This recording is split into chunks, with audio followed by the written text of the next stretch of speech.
हा आहे मोदकाचा केक. तर ही मी क्रम कोटिंग केली आहे आणि कस्टमरची एक डिमांड होती की त्यांना मोदकाच्या आकाराचा शेप पाहिजे होता प्रॉपर, बाकी त्यांचं काहीच नव्हतं. तर चॉकलेट मूस फ्लेवरमध्ये मी बनवलेलं आणि माझ्यासाठी हे खूप म्हणजे जितकं सोपं वाटतं तितकं नव्हतंच खरं सांगू तर. कारण खालून पूर्ण डोम होता, परत वरून पण डोम होता. तर मला खूप टेन्शनच येत होतं की प्रॉपर बनेल की नाही. पण मी क्रम कोटिंग छान करून ठेवलेलं, त्यामुळे मला एवढा त्रास नाही वाटला.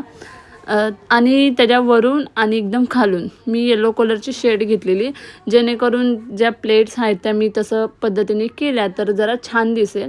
आणि माझं म्हणजे मोजून 5 मिनटामध्ये हा केक बनून झाला आणि मी खूप खुश झाले. मला वाटलं की अर्धा ते पाऊण तास जाणार आहे, पण तसं नाही झालं. मग लवकर झालं आणि त्याच्यावरती मी थोडे बदामचे क्रश करून टाकलं आणि छान वाटत होता, साधा सिंपल. आणि तुम्ही बघू शकता त्याचा फायनल लूक.